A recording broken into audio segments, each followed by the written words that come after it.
to January 1st. Mm-hmm. So we have all the renewals we are handling with them by these times. So December is always very stressful, very overwhelmed to all of us. But apart of that, nothing much. Everything goes on its smoothly way. Yes, just waiting for 2024. Yes, An exciting year. Bring it on. Bring it on. Okay, a new year in the pipeline. And we might talk about that, actually, given that this is our last Dream Team for the year. Your hopes as the Dream Team panel for the country itself next year. We could conclude with that this evening. That's in case we are not completely overwhelmed with questions tonight. So I've sorted everything out on YouTube so that everybody knows. I have removed our first broadcast there, and we are now going out on Speaker View on YouTube. I think everything's fine over there. Good evening to you, Debbie. Offering Gilda birthday greetings. And Andrea, Gilda, may this and all your birthdays be merry and bright. How lovely is that? Carolina is here. Oh, both Carolinas from EI. Let's say hello to you both. Carolina, you need a bit of a rest. I'm sure Carolina Cunha, who's here, who was at the last webinar session all about the D7. Thanks. Great job there. Would you like to say good evening to everybody here on the Dream Team tonight, Carolina? Cunha, that is. Thank you, Carl. Yes, hi, everyone. Hope you enjoyed the webinar, and here we are again. So let's go. You did a great job. Thank you. And Carolina Muralha as well from Casa Portuguesa. How are you? Good evening, everyone. I'm very good. I hope everyone's well, too. I think you're going to be quite busy at this time of year and with the circumstances and situation. So lots of people calling upon Casa Portuguesa at the moment. Yeah, it's a bit busy, yeah. So, but we are always prepared for that. So all is good. Bring it on. Okay, just like Nuno was saying, bring it on. 2024. I'll come back to you with your thoughts and predictions for Portugal in 2024 towards the end of the webinar this evening. So get those questions in, folks, on the chat here. We'll prioritize them on Zoom. If you've got a question for the Dream Team, pop it into the chat now, and I'll keep an eye over on YouTube as well this evening. Have I missed anybody from our Dream Team? Sometimes that happens with the sheer volume of people here in the call. So do shout out if you're on the Dream Team panel and I've missed you so far. Do let me know. Hi, Carl. Yes, sorry. Carl, you missed Sarah. You missed Barnett. Sarah. How could I? How could you miss Sarah, Carl? How could Sarah, you good do that? evening to you. I'm so sorry. I had a feeling, I sensed there was a disturbance in the force that I hadn't yet acknowledged, and it was you, of course. How are you? I'm good, thank you. I can't believe this is the last one before Christmas. It's just here, around the corner. Yeah, it is, isn't it? And 2024, I was saying this morning, next year's 2024. It's like, well, how did that happen? That sounds like something from a science fiction novel, doesn't it? That year of 2024. That must be 20 or 30 years away. No, it's next year, everybody. How's it looking for currency, Sarah, in the new year? Well, it's interesting because I was on the show last week giving you a little bit of not a forecast as such, but sort of talking about what we might expect next year. And it started to already happen. So I was talking about how sort of focus has been previously inflation and interest rate announcements, and we'll still see that going into 2024, and really talking around how, which will be the first sort of central bank to cut interest rates. Now, that hasn't happened this week, but what we have seen from the Fed, the ECB, and even the Bank of England in the UK, they've all kept interest rates on hold, but it was really what they were talking about afterwards. So what came out really from the ECB was that even though they've kept rates on hold, and still they may cut rates next year, they are still concerned that they may see some data coming out maybe in the shorter term of increased inflation. So it may be that they might have to continue either holding rates or maybe increasing them rather than the cut that maybe we anticipated. And again, definitely the Fed, on the other hand, were talking that they were definitely going to be looking to cut rates next year. So we've already seen a bit of dollar weakness on the back of that. So as I said, it's not actually what's happened. There's no interest rate movement, but it's just the sentiment that's come out, what they're talking about that they might do going forward. And we've seen US dollar weaken a little bit. Even really today, it's down by about 1%, which on buying 250,000 euros is about 3,000 US dollars Yeah. just in one day. So really the rates do move quite a lot. As we said before, if you kind of look at over your longer time frame, we're still at reasonably good levels. And a lot of customers, they tend to just try and buy euros when we see improvements, or we do have tools in place that can help you buy your euros in advance and just help it make it easier for you to budget your payments when you're moving to Portugal. Excellent. Thank you for that update. Sarah is here for the whole of the Dream Team session tonight. So if you've got any questions about moving currency around the world, not just dollars or British pounds, other currencies also available for exchange and movement with Spartan FX. Do ask any questions you've got in the chat. And we've got a few questions coming in on YouTube. Zoom's a bit quiet tonight. Thank you, Tom, for that a greeting for Gilda. Feliz aniversario, Gilda. I hope I got that right. I would say you did, but who am I to speak on such matters? And we might do that as well later on, how to say happy birthday and happy Christmas. Could be quite a useful bit of lingo tonight and vocabulary. Let's go to YouTube then. First question over there is, oh, and apologies. I did have to restart the live stream. So yes, Peter, we're back. And the the live session disconnected for like 20 to 30 seconds. That was me making sure we had the right output there. So apologies for any inconvenience. Joseph, good to see you. And Diabetim as well. Ben, I'll go for Ben. That's a bit shorter. Hi, everyone. My name is Ezra. Oh, okay. So third name. My name is Ezra from Turkey. My husband's passport came to us with a D7 visa approval. I sponsored my husband, but my passport and approval didn't come. Why is this? Carolina, can it sometimes happen then that the sponsored person, they get processed quicker than the actual sponsor? I'm sorry. Let me read that to you Can you again. repeat the Yeah, question? of course I can. Yeah, no problem. Hi, everyone. It's Ezra in Turkey. My husband's passport came to us with the D7 visa approval. I sponsored the husband. Presumably that's the arrangement you were talking about in the previous webinar, which, of course, will be published on Sunday night at 6 for anybody who wants to watch that again or see it for the first time. So sponsorship of the husband, but my passport and approval didn't come. Why is this? So what does that happen sometimes, that the other party gets their approval first before the main principal applicant? No, this is not common. I don't know the specifics of this process. So I don't know if the other one has irregularities, or I don't know. What to do in that sort of situation? I would recommend to reach out to us so we can analyze the full thing and give a proper opinion on the situation, to see if we should reach out to the consulate and see, or what, if it's fair or not, this difference between them. So if you need a bit of help, EIA are the place to go to for you, Ezra. And you can find them in the Expats Portugal business directory at expatsportugal.com. If you need any more clarification, got any more questions, do ask them over there.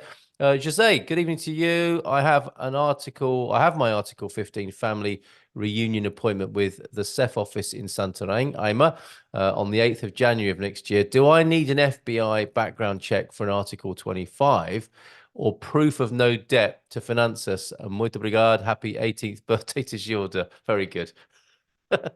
So, did you catch that question there, Carolina?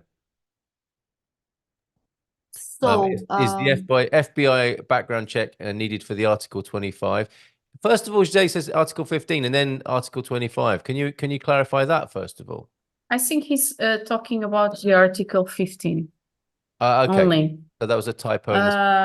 No, by law he doesn't need the article. He doesn't need the FBI. Okay. Records. And what about finances? Proof of no debt to finance? It's not clear, but if he can take it, it will be a plus. Okay. As in take it, what, a statement, a screenshot to show that there's nothing owing? No, something that he can print out of Portal das Finanças. Okay, to show a nil balance there. Okay, Yes. good. And happy. Sorry, I didn't see you come in as well, Gilda. So happy 18th birthday to you from Jose. Thank you. How nice. For you, Sarah, I noticed that the euro US dollar exchange rate has been in a fairly narrow trading range of around €1 to €1.09 lately. Will it? I don't know if you can answer this. Will it be about that going forward? I mean, notwithstanding all you've said tonight, I mean, you can't make predictions of that kind, really, can you? It's very difficult. I mean, as specialists, a lot of the team have been doing this for really sort of 20 years or more. And we do look, the experts do look back at sort of historic trends, and there's certain things that we are looking at that can give us a little bit of a gauge. But there's so many factors that do influence the exchange rate. I mean, generally as a rule of thumb, that if a country, so a central bank, cut interest rates, that will weaken the currency. So if they increase interest rates, it will strengthen the currency, which is where we've seen, like last year when we were nearly at parity because the Fed were increasing interest rates very aggressively. So that's the general rule of thumb. But then there's obviously other factors to consider. So for example, if you're selling US dollars and buying euros, if the Fed cut interest rates, that could weaken the US dollar, which would obviously weaken that currency pairing. But what's happening in the Eurozone? Are they going to be cutting rates as well? It's really who does it first.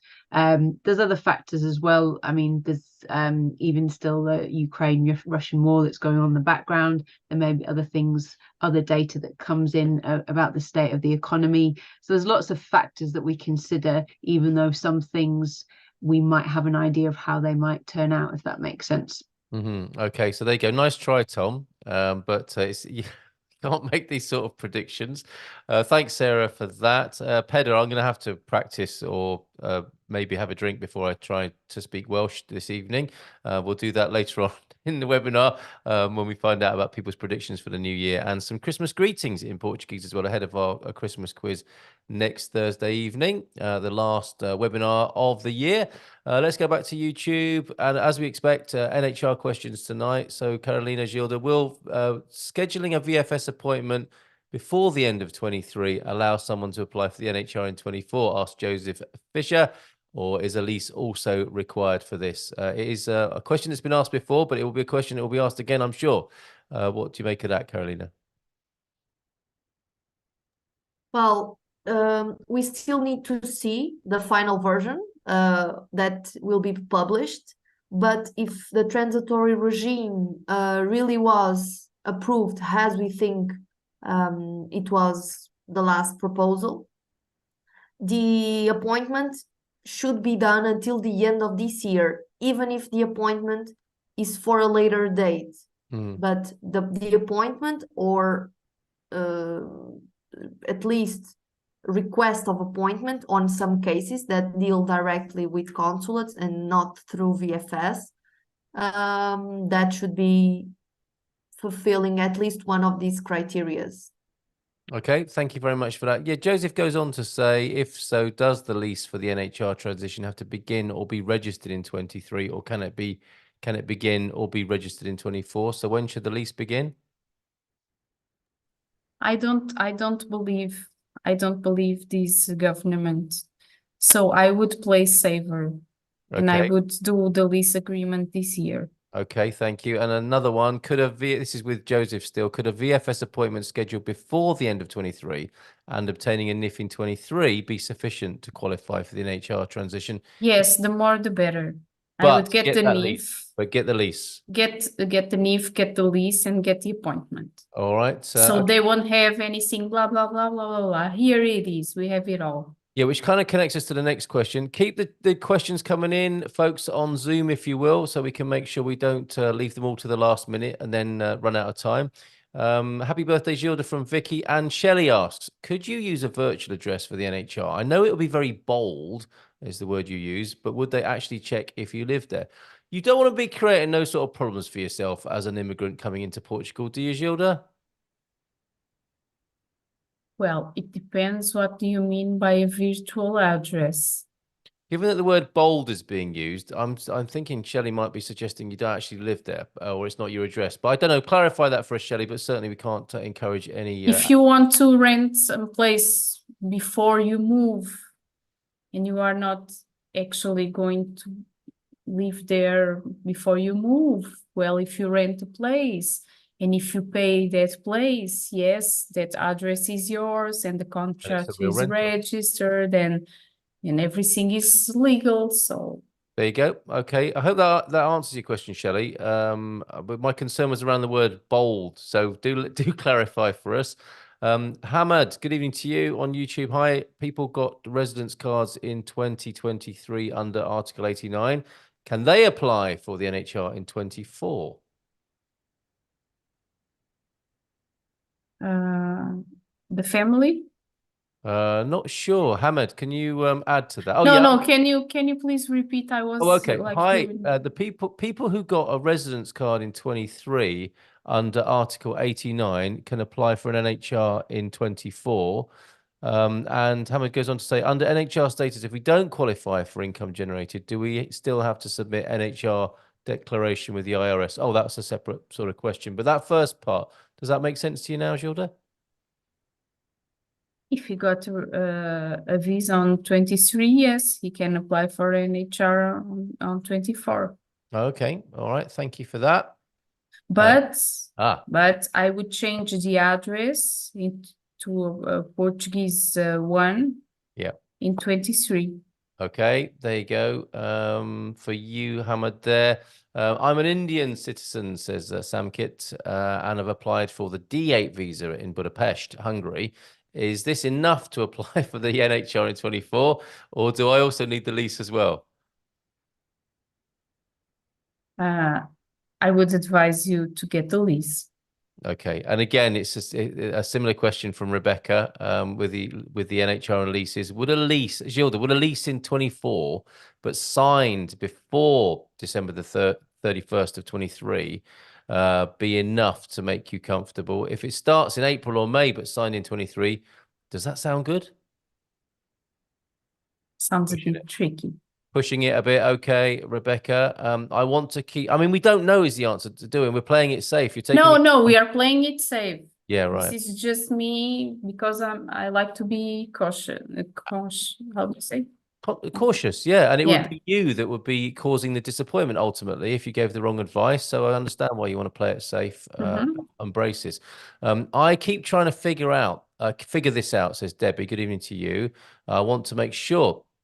When I go to the VFS for my D7 appointment, let's go back to Carolina, because I know you're struggling with a cold there, Gilda. Thank you. When I go to VFS for my D7 appointment, I am unsure what to do about the form for the Portugal criminal history. Do I simply bring the form filled out, or do I need to do it now? And then where would I send it? I already applied for an FBI check and had my e-fingerprints taken. So could you run through for Debbie and everyone else, basically, Carolina, this process of the criminal record part? Well, you said Debbie? It's for Debbie, yeah. Yeah, Debbie seems like she needs to contact us for us to do that boring part for her. Okay. But regarding that declaration, she doesn't need to send it previously. So on the day of the appointment, she brings it with her, already filled out and signed, ready to deliver. Okay. All right. There you go, Debbie. And if you want to reach out to EI, you know where to find them. Expats Portugal Business Directory. Thanks for that, Carolina. Quick question, please. This is probably for you as well, by the way, from Derek. We will have been in Portugal continuously for 255 days as at 11th of February of next year when we go back to the UK for a 3-week visit. What channel do we go through when leaving Faro, arriving in London and returning to Faro? Do we use UK passport or our Portuguese residence card? That's a great question. Any advice? Thanks, Linda and Derek.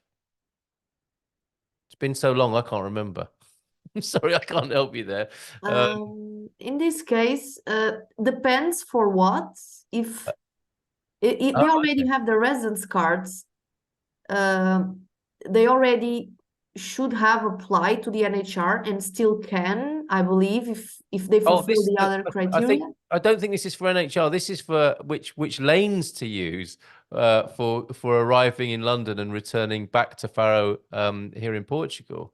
So I'm presumably you wouldn't know that, would you necessarily, Carolina? Yeah, Jerry's the man for this one, aren't you, Jerry? I'm sorry, Carl. I was doing something else. I didn't quite understand the question, but if you're an EU Okay, citizen, I will answer. use the that. EU gate. If you're a non-EU citizen, use the gate for everybody else. There you go. Gilda, there what you go for Brexit. Yes. All right, Dad, you no need to rub it in. Gilda, do you want to add something to that? You are talking about the gates in the airport. Yeah, that's right. Yeah. And specifically for the UK, that's the key part of this, isn't it? And why Yes, don't actually, I'm not sure if there is any exception for the UK, but I don't think so. So you need to go That's for Jerry the said. That's Jerry said. for Jerry the door from Yeah. the non-European citizens. Yeah.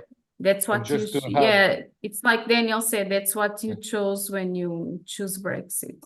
Not you just to specifically necessarily, Derek. Yeah, everybody says, oh, it wasn't me. Someone did.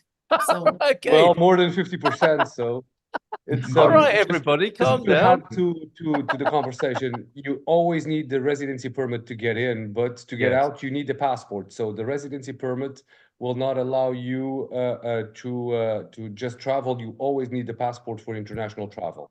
This is something that I would like to point out. That's really a good shout there, Daniel, because if someone's in a situation when they're looking at their passports and residency documents and they're thinking, which ones of these should I take with me? I mean, you're better off taking everything with you, aren't you, to not put yourself in a difficult situation. So Oh yeah. Usually you don't have enough time to get back home and get the passport, so definitely take the passport and the residency permit. Yeah. The only time that you can get away with 100% degree of certainty that you don't need the passport to travel is once you have EU nationality. So if I want to go to Germany from Portugal and I just take my citizen's card, I don't need the passport. But all other international travel outside of Europe, I'll need my passport, and I do take it. So it's don't forget about it. Even though you may have the residency permit, if it's international travel, take the passport. All right, man. Who knew so many people were still upset with, I'll say, us for Brexit as well? I took the opportunity there to stick the boot in. Okay. Oh, by the way, says Tom, Portugal is number 2 in International Living Magazine's top places to retire in the world and top in Europe. That's fantastic. Thank you. And Gilda taking you on there to keep Portugal number 1 in every respect. Let's not make it a drama, she says. Brilliant. Let's stay with you for a moment because we've got birthday greetings from Nubianette, who says, happy birthday to my Sagittarian twin. This is quite useful then, having a birthday. And I think it was Tom, wasn't it, who said, Feliz Aniversario. Is that what you've been hearing for the last week, Gilda? Is that the right greeting to send to somebody when it's their birthday as well as a parabéns? yes, and cards and gifts And gin. and flowers and chocolates, everything. Okay. All right. Is that just for you? Everything that you didn't, it's that. I hope that wasn't addressed specifically to me, although I suspect it might be. Okay, there you go, Tom. Thanks for getting me in that trouble. How is Mandela? Well, he steals Mandela, being Mandela. Okay, did he behave himself for your birthday? Yeah, I needed some space. Okay, all right. So I needed to give our relationship some space.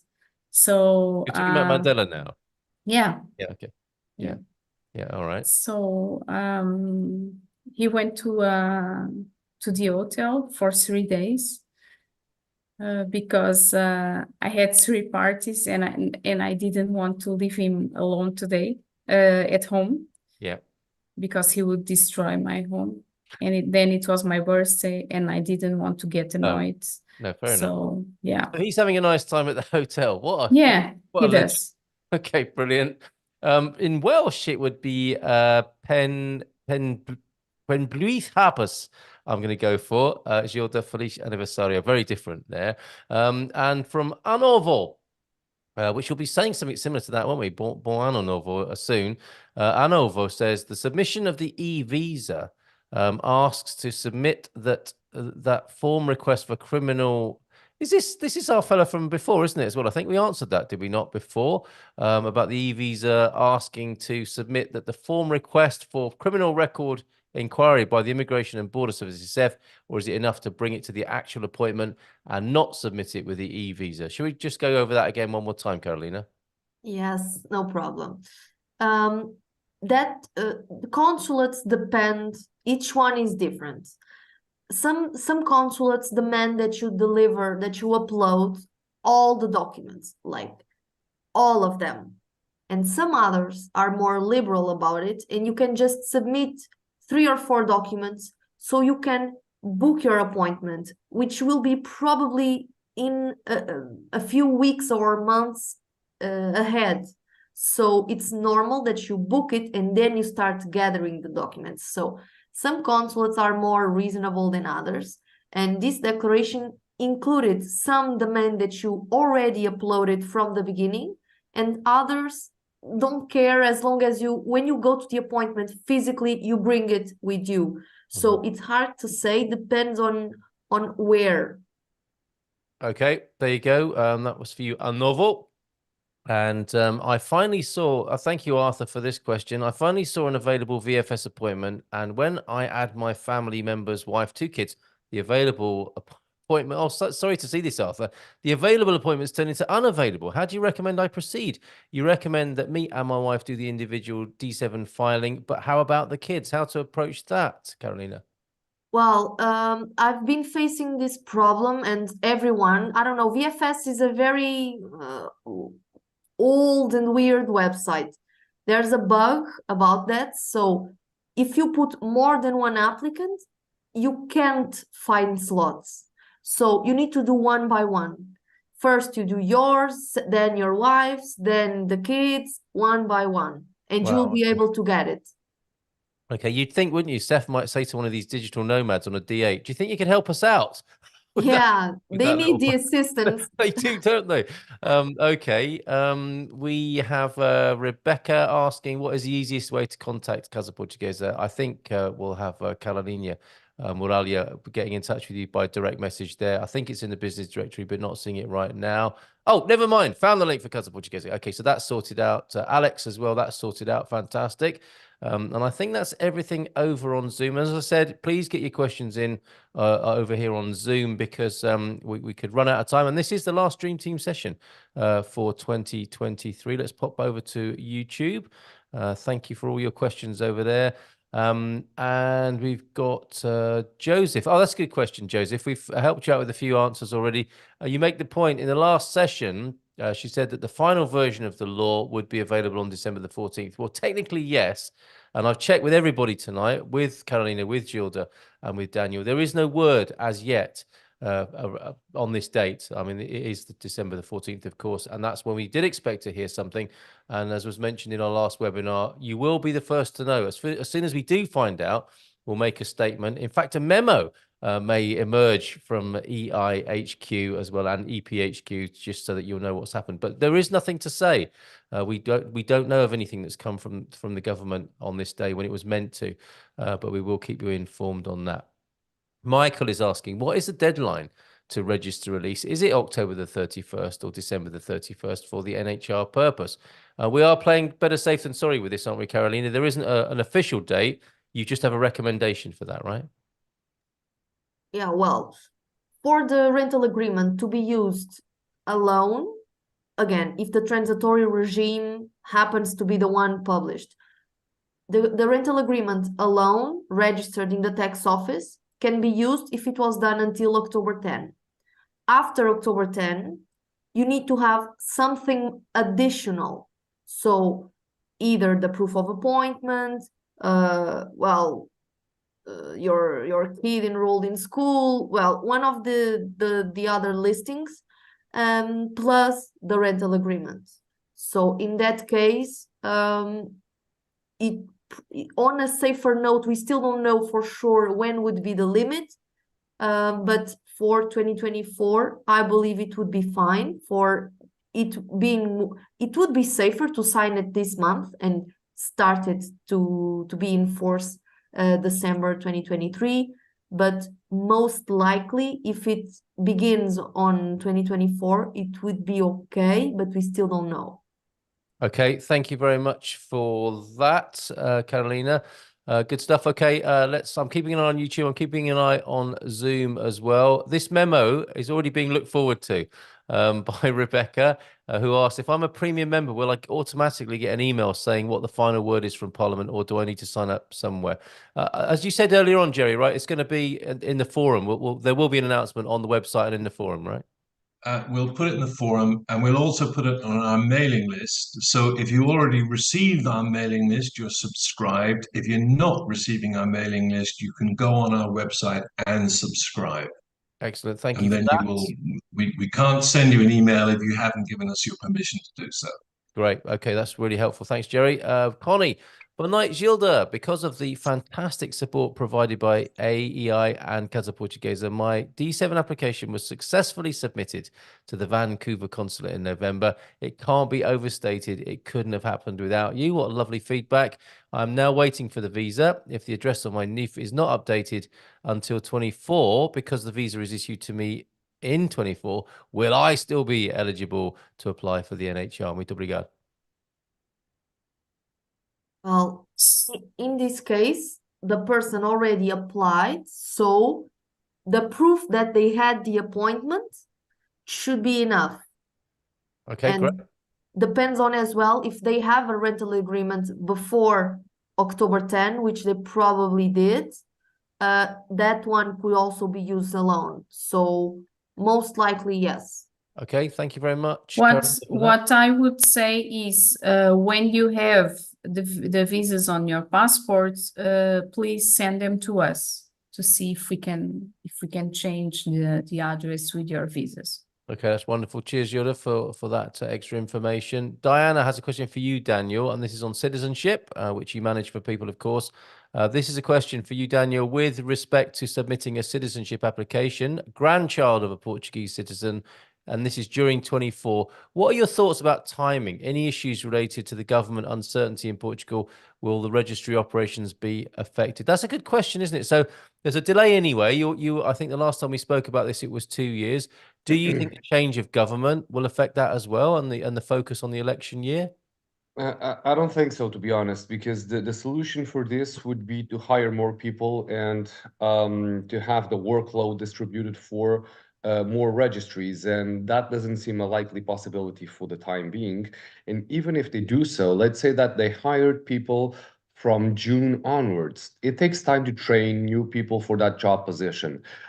So the effect would probably only be noticed in 1 or 2 years from now. So even if the government decides a big change, a big shift on the policy that they have now with the registries and hiring more people, that would only be felt 1.5 to 2 years from the present moment. So I wish that is a reality. I wish that the nationality processes do become faster, but that this is not what we've seen now. I usually do provide this example. Once I started working in this area around 2011, 2012, it would take 9 months to obtain a Portuguese nationality. So I would joke it's the time for a baby to be born. Nowadays, it's way more baby. It's around 30 months. So it takes a substantial amount of time, 2.5 years to obtain the Portuguese nationality. And one thing is for granted, the documents should be indeed squeaky clean, because let's say that something is incorrect in the documents, or that needs to later down the line just be improved. This will stall the nationality process for quite a long time, because it takes around 1 year to 1.5 years for the person in the people's registry to take the first look into the process. This means that a lot of time can be lost if the documents are not indeed correct.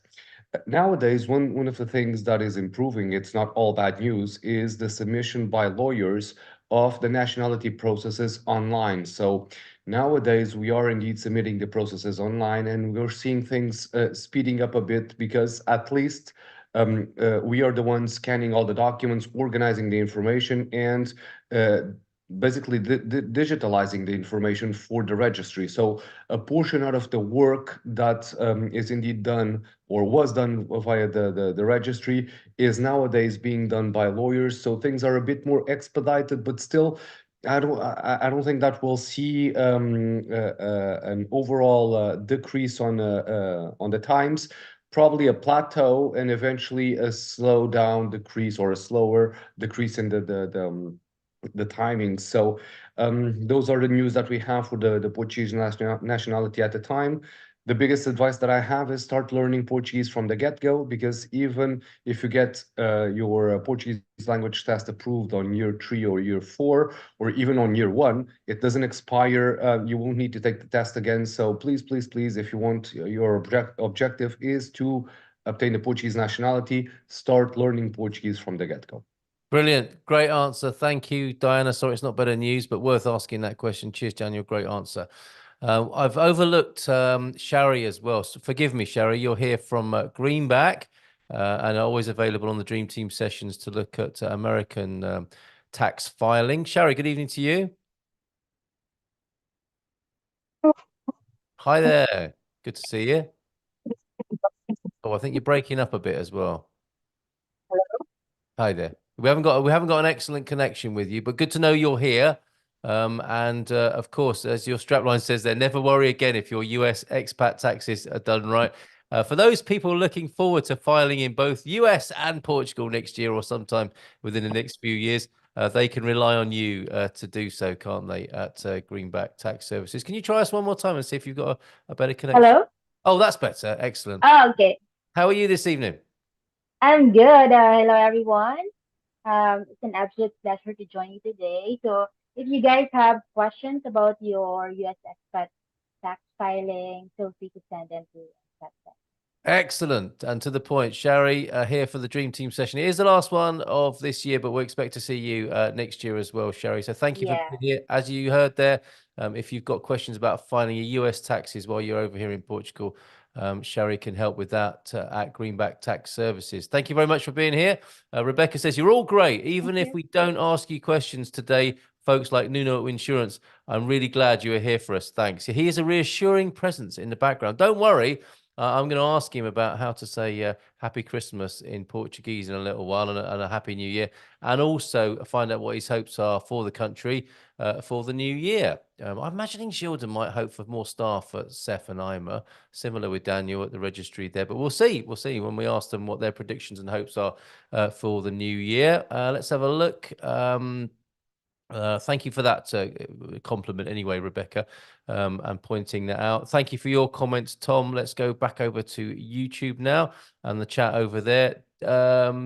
MT, I have a short-term meeting scheduled with VFS for my... This is a recurring theme tonight, isn't it? A short-term meeting scheduled with VFS for my whole family in Washington, D.C. Can I change it to long-stay resident on the site when we go? You've answered similar questions, Carolina. What do you make of that one?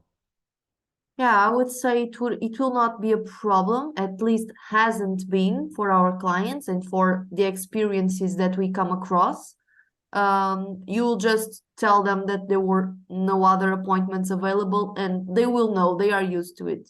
Okay, brilliant. And a very basic question, but what a good one for everyone to know. What is VFS, says Anovo Alex? Well, VFS is an intermediary entity between the people and the consulates and embassies that on a few countries, the consular services hire them. So they are like hired to take appointments and get the applicants' appointments and then processes. And they sit down with the applicants and have checklists and see if they have all the documents, and then they pack it up, the process, and send it to the consulate or embassy. So they are like a middleman. Yep, the processors, the third party there, Alex. Alex is getting a lot of value tonight, as is Joseph Fisher. Please, folks, may I gently urge you to become members of Expats Portugal. Go to expatsportugal.com and become members over there and sign up this evening. And let's go to stay with YouTube for a moment. And we have... Nanu, since there aren't many questions today, well, there are now suddenly, Nanu. Can I share my girlfriend's experience in the Portugal embassy in Moscow with Russian staff? I guess you could. My girlfriend applied for the D1 and the staff said she would have to provide work contract instead of promise of work. And I said, what if the company changes their mind? Is that legal? The distinction there, Carolina, between a promise of work and actually demanding a work contract. Do consulates do that? And can they? Should they? Well, technically, they shouldn't. But I don't know if the one that was delivered was properly done and had, because the contract needs to say like a lot of things. It has like few boxes that it needs to check, like the duration, the payment, the signatures need to be properly done as well. So I don't know if everything else was okay and they just are unfairly saying that, or if everything was a mess and they just picked that objection. Oh, I see. But depends on whether, for example, right now Moscow is facing very specific situations, so it's normal that they tighten the funnel of visas that they grant unless they are 100% squeaky clean. So it might have the reasonable fear that that contract does not go through the promise. All right, interesting. Thank you for that. And Nanu, thanks for that question. All right, let's stay with you, Carolina. We've got Alison James. Hi, Alison. With D7 visas, we had our CEF appointments on September the 15th in Leiria. We still have not received our permit cards. Should we be concerned? And is there a way to track their status and whereabouts? Have we got that in our system yet to track the whereabouts of permits and cards? As I know of, no. Usually when we want to know the status, we need to ask in person. So when the lawyers go like for other people's appointments, they just take advantage of already being there and ask for information on other previous clients. So since already so many time has passed, it's probably worth go check if something is okay or not, because it can take up to 3 months, and now it's touching the 3-month mark. Okay. But usually Coimbra and Leiria are quite slow on issuing residence permits. And as Gilda said before, I'm inherited a very big load from CEF. So, and in September was still CEF. So again, people in the limbo situation from unfortunately get a little these unfortunate situations happen. Understood. Yeah, very interesting. So maybe that is one of the things you're hoping for 2024, a tracking system where the processes are laid out. Who knows? I have a short-term meeting. Oh, we did that with for MT, didn't we? And we've done your question there, Alison.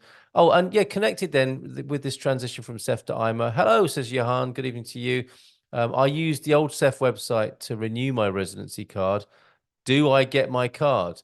Well, yeah, eventually, I think it's a similar sort of situation for Alison, isn't it, Carolina? It's just because it was done on the CEF website doesn't mean it's null and void. It will just be passed on to IMA, and in due course, they will pick it up the work and process that for you, Johan. Joseph saying... One question. When was that? Okay, when was that, Johan? Let us know, please, in the chat. And Joseph saying, thank you so much for answering my questions. Debbie on the Zoom saying... responding to my request that people become members of Expats Portugal. Debbie saying, what he said? Oh, you're all great. Oh, that was another compliment. Thank you for that. Expats Portugal membership is so very much worth it. Thank you, Debbie, for that instant feedback this evening as well. Thank you very much. On this, the last Dream Team session of the year of 2023, we'll ask our panelists. I'm sorry, Carl, you didn't read the whole sentence about Debbie. I think you would like to read that.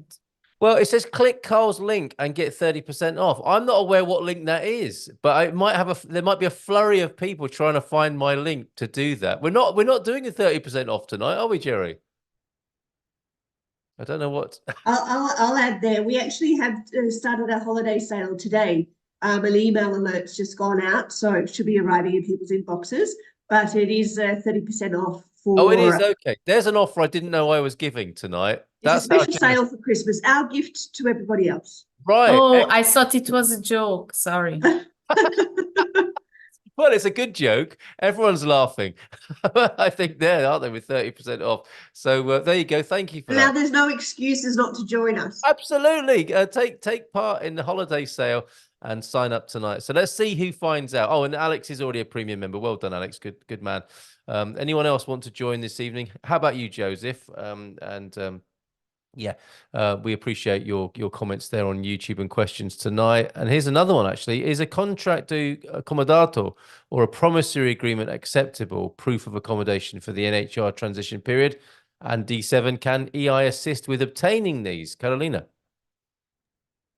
Well, the comodato contract for the NHR purposes has not been accepted lately. Oh, About the reservation contract, if the transitory regime is actually published and it was done until October 10, could be a possibility. okay. All right. Thank you very much for that. Let's stay with the NHR. Always going to be lots of questions. But oh, go on, Gilda. So I saw that.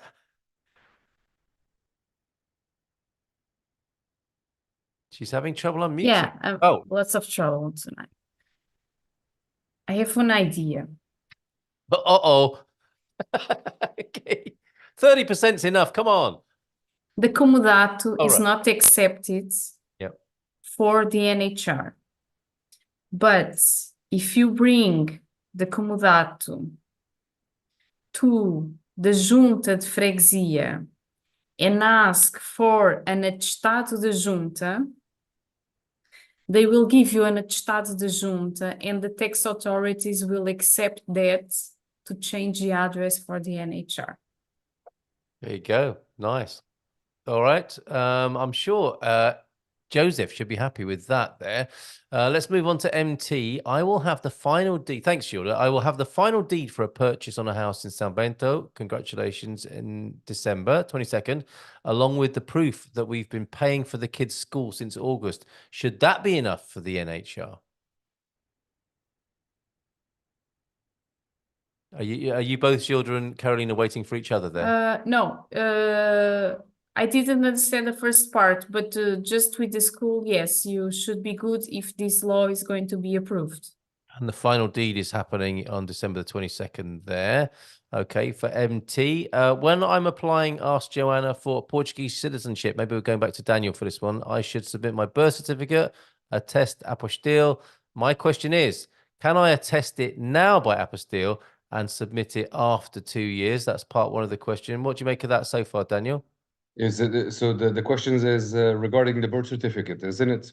I believe so. Let me read the second part. When I'm applying, well, here's the first bit. When I'm applying for Portuguese citizenship, I should submit my birth certificate and apostille. Correct. But can I attest it now by apostille and submit it after 2 years? So there's a relevant piece of information that works for Portuguese nationality and residency permits. Right. And this is a bit of a continental European law because birth certificates and marriage certificates, they do evolve with your life. So if you get married, you get an annotation in the birth certificate. If you get divorced, the same thing. The same goes for marriage certificates. So marriage certificates, either for nationality purposes or for self purposes, they are only valid for 6 months. Birth certificates, they are only valid for a full year. So basically obtaining a birth certificate now and apostilling it, it will render the document useless at the time of the delivery of the application. And after 1 or 2 years that the application is being assessed, the applicant will be notified to deliver a new birth certificate duly apostilled. So no point in obtaining the document now if the process is to be delivered in 2 years from now. So take your time, don't rush that. I am aware that UK birth certificates, US birth certificates, they don't evolve with your life. The document is the same and it will not change. But in terms of the Portuguese document culture, it will, and the entities will indeed request the updated birth certificate. So no point in just spending your money and time in obtaining the document now. Okay, I think that renders the other part of your question unnecessary, Joanna. Thank you, Daniel, for that. Miguel, actually, let me just, before I come to you, Miguel, and your very kind gift of a $5 super chat, which will go into the Expats Portugal Wine Fund for Christmas. Ross asked, I applied for resident renewal on CEF website after IMA took over in October. Gilda asked what date someone else requested this. Is the date crucial? Because you were asking this for somebody else who said it was just, I think, only a month ago. Is that date crucial? And why were you asking that, Gilda? Oh, last month, said Johan earlier on. Because as I was telling before, there is a misunderstanding between IMA and CEF that is supposed to be already dead. But there is a bug on this program, and it is still being able to do renewals online. Okay. But according to IMA, it's not responsible for the renewals. It's the IRN, and according to the IRN, this is not going to be legal. Because CEF is dead, so it's not responsible anymore. Okay. And so it's going to be a big confusion. So they are still thinking about what is going to happen. I'm sorry, I didn't want to scare you, but you just need to be prepared for this scenario. Thank you for letting us know, Gilda. There you go, Ross and Johan as well. Miguel, let's ask that question for you. Thank you for that contribution to the Wine Fund. If I become permanent resident of Portugal through the D7, can I live in Spain as part of the European Union, or are there time limits to living there? So you've got your D7, you're resident in Portugal. Are there limits to living in Spain? Of course you can live there, but what are the limits, Gilda? Of course, you cannot live in Spain. First of all, you get a D7 to live in Portugal. Why would you live in Spain? You have been told, Miguel. Okay. Should we move on, Gilda? But if you want to go to Spain, you can spend there 90 days maximum. Okay. But it's not living, it's you go there on holidays, okay? Gilda has... What you can do is you are living in Portugal, you can apply for a residency visa from Portugal to Spain. But I don't know why someone would do that. Me neither. And I think you should also have to have a letter of permission from Gilda directly. Yes. Whenever you cross the border. Okay, I'm glad we sorted that out, Miguel. And thank you very much again for your contribution. We've got a couple of minutes to go. And I would like to just get some vocab from you. We'll come to you last, of course, Queen of the Visas. Gilda is boss, says Rebecca in the Zoom chat here. Let's go to you first, Nuno. I think it will Feliz Natal and Bom Ano Novo do it for people to learn to speak Portuguese and wish each other a happy Christmas and a happy New Year. Over to you, Nuno. Oh yeah, actually saying Feliz Natal or Feliz Ano Novo, we can say the same, but we don't repeat Feliz twice. So maybe Bom Natal and Feliz Ano Novo. All right. Other Dream Team members, if you want to add to that, feel free. But the main question I want to ask you tonight, as well as thanking you all for being here on the Dream Team sessions, it's been brilliant. I'm sure I speak for many of the people tuned in. Your help is really appreciated, and it's a great session on a Thursday evening. What are your hopes for 2024, Nuno? Well, for Portugal mainly, and we've only got 1 minute for everyone to answer, so you don't feel the need to answer at too great a length. Okay, more craziness and happy life and happiness in the life. Brilliant. So an anticipation of the crazy, more of the crazy, which we're all having to get used to in this country and all over the world, but a happy life here in Portugal. What a lovely greeting. Thanks, mate. Thank you so much for your sterling service this year. We'll see you next year. Let's go to Daniel now. Well, I'll finish as I'll start, an airport. Build us the airport. Build an airport for 2024. It's not going to happen in a year, is it? But that's your hope. No, not at all. But that's my wishful thinking. At least the side. Let's as a country agree on something. When 2024 finishes on the 31st of December, we will need to know where the airport is going to be built, and something needs to happen. A contract needs to be signed. I don't care. Just decide and start building. That's basically it for 2024. I think they should have Daniel there laying the first brick. He's so serious about this. That'd be a great photo opportunity for I'll residents. consider it. Yeah, all right. Cheers, Daniel. Thank you. And thank you so much for being here. Have a great Christmas and a wonderful new year ahead. Let's go to Shari briefly and just check in with you. Do you have a message for everybody for this Christmas and for the new year, Shari? Yeah. Advance Merry Christmas and Happy New Year, everyone. So, in January, if you guys wanted to, process your expat US taxes, you can start as early as January just to make sure you're meeting the deadline. And as a US citizen and being back, green card holder, please remember that you are required to report your worldwide income to the IRS. So yeah.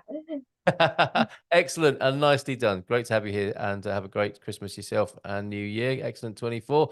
Let's go to Sarah for the same. I suppose it's a little bit cheesy, but I just hope everyone's dreams come true. That there's more trips to Portugal for myself, and that all our customers and the members get to move to Portugal, which is what they want to do. Absolutely wonderful. Thanks, Sarah. Have a good one. And I look forward to seeing you here in the new year on one of your trips over to Portugal. Excellent. And thank you for being here for the Dream Team sessions this year.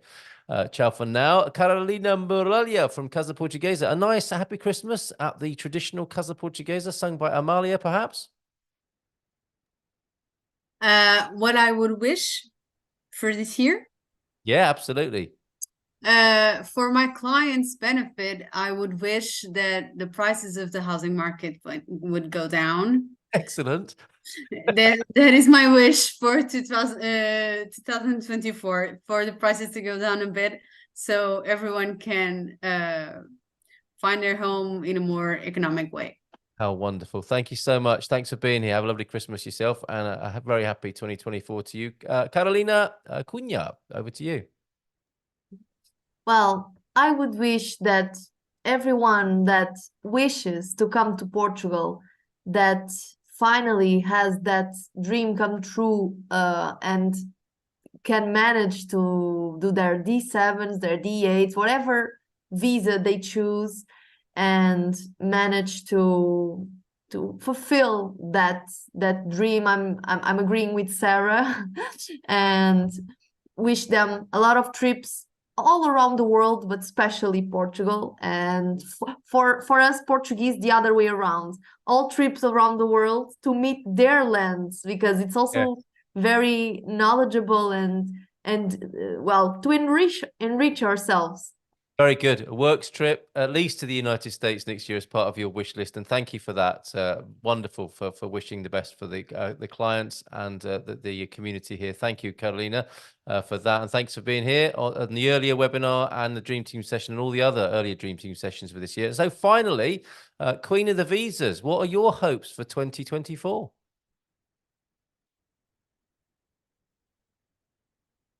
The suspense is killing me, Gilda. Okay, my hopes are, and I'm sure Daniel is going to agree with me, that our government and our politicians start to take their medications. Wasn't expecting that. So that they can act a little bit normal and start with this nonsense that they have been doing, and our clients can move to Portugal with a little bit more of certainty. Certainty. Yeah. So a stern warning from Dr. Pereira this evening. Take your meds, Portuguese government. Thank you very much, Jordan. Thanks so much. Have a wonderful Christmas. Lots of love to you and your family. Thank you. You too. Yeah, and a wonderful new year. We shall go into it with some vim and vigor, and we'll have an amazing year, I'm sure, next year. And yes, absolutely, Gilda is not only with EI, she is EIA. She is the principal there, Arthur. Thanks for asking that question. And Jackie says as well from Expats Portugal here. You had a lovely comment too, which that Portugal in 24 remains the beautiful, safe country it is today. Thank you for that, Jackie. Over to you, Astrid, to conclude and finish this last Dream Team session of the year. Thank you, everybody. What an amazing year it's been for us and for all of the people that we've helped with their journey to Portugal, and all the kind words that are being said in the chat. So thank you very much. Wishing everyone a happy Christmas and holidays. We'll be back on the, excuse my cat. We'll be back on the 11th of January with new webinars, a new lineup for 2024. But we do have our Christmas party next Thursday at 7:30. So if you want to join us for that, for a bit of fun, a bit of networking, making new friends, we'd love to have you there, and you'll see you there. Yeah. Superb. Has Jerry gone already? Did you want to add something to that, Jerry? Cheers, Astrid. There's not very much to add to that. The ladies said it all, I think. So big thank you from me as well. And wish everybody, and thank you also to our dream team. And I continually am reminded when I sit in these sessions how lucky we are to be working with such great people, and really, really appreciate that. Excellent. Thank you, and see you in Portugal. And see you next Thursday for the Christmas quiz. Take